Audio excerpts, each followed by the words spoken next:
What's going on, YouTube fam? Hey guys, it's Ben. Thank you so much for checking out my channel again. I really appreciate all of you. We just hit 1,000 subs. So if you're not a subscriber yet, definitely smash the subscribe button. Please, I would truly appreciate that. So today I wanted to tell you what I think the best beginner recruiting agency business model is. Okay, so let me just preface this by saying there are so many different ways that you can start a recruiting agency. Now, my personal opinion is that most of these different methods and business models require a certain level of experience and seasonality. So, how long have you been in the business? How long have you actually tried this method out? Has it worked for you? All of those things go into play when you decide what method you're going to use when you start your agency. The first method I want to go over is called NPC Marketing. Now, a lot of agencies simply do NPC Marketing. Now, what is it? It's basically most placeable candidate. So you go out and you search LinkedIn and you look for the hottest candidate that you can find.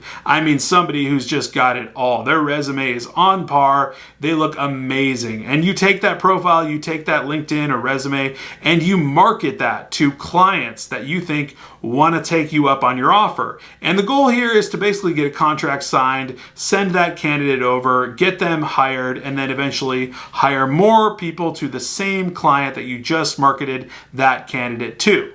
Now, I'm not going to discount NPC marketing at all because it's super lucrative. Done it myself several times, and it is very effective and can garner a ton of attention, especially when you have really good candidates. Which leads me exactly to why I would say it's not for the beginner. Number one, I think that when you're NPC marketing, you have to have a really good eye for talent. And if you do not, you're simply going to be finding candidates on LinkedIn thinking that they're just absolutely amazing, marketing them to serious clients, hiring managers, directors, and pretty much embarrassing your reputation by sending them low-par candidates. People that are brand new to recruiting do not have a good eye for talent. That's just a fact. And so if you don't know what you're looking for, you're going to be sending out bad candidates. It's just going to be bad all around. The second reason I think NPC marketing is not best for the beginning recruiter is that once you send in a candidate to a hiring manager and they all of a sudden say, yes, I'd love to meet this person, you automatically have to have superpower negotiation skills because right away you're going to be needing to talk to them about what percentage would you charge if this person did pan out, if this came over and they actually hired them, how would you charge them? What does your contract look like? Do you have all of those things ready? If you do not, as a beginner, you should not be doing NPC marketing. All right, let's go to our second model of business, which is retained agreements. So retained agreements are super cool. Basically, it's where you get a ton of money up front. It can be $25,000, $50,000 up front from a client to hire, probably a higher level executive for their organization. Really cool because you get a ton of cash right away before you actually begin your search efforts. Usually that money that they give you up front is tied into some sort of contract negotiation where you get exclusive rights to search on that particular need for, let's say, 30 days or maybe even 60 days, and you're given that retainer money to basically utilize it as you wish.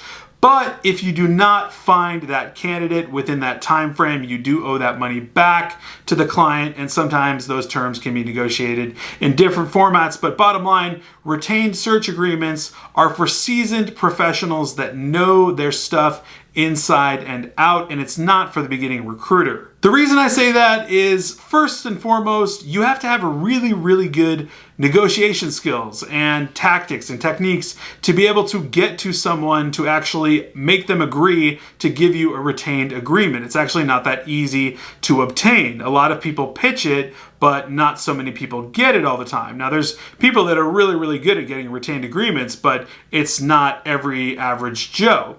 The second thing that I would say for the beginning recruiter about retained agreements, if you think they sound really cool, getting $50,000 up front, searching out, what sort of network do you have? What sort of power do you have as far as sourcing and finding the candidate for this particular client?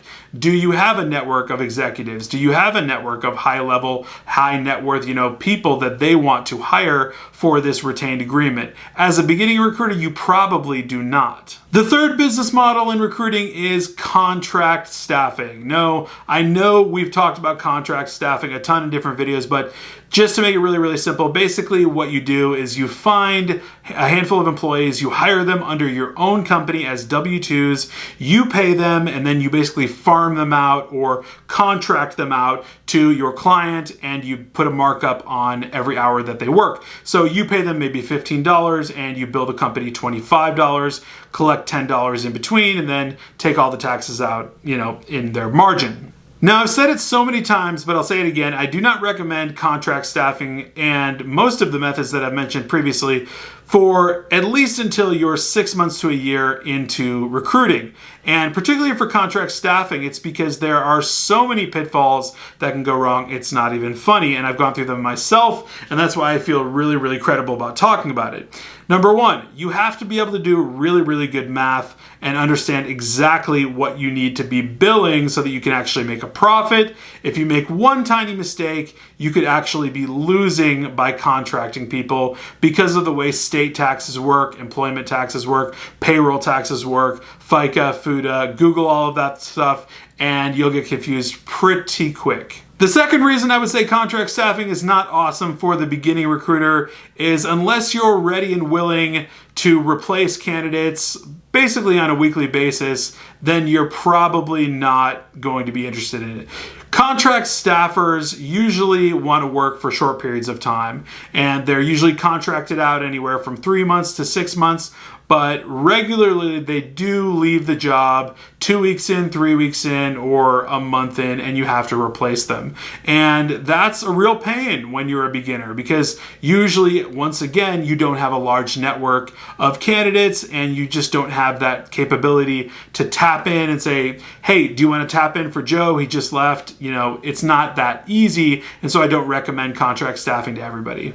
All right, guys, so what is the best business model for the startup recruiting agency? Finally, I'm going to reveal it.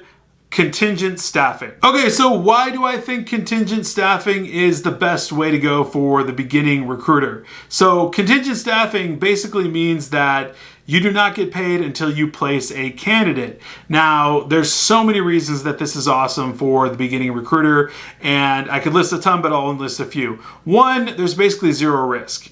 You don't have to put any money up front other than maybe ads and a couple of tools that you want to use, but there's not a big investment of any sort going on. You're pretty much at zero risk.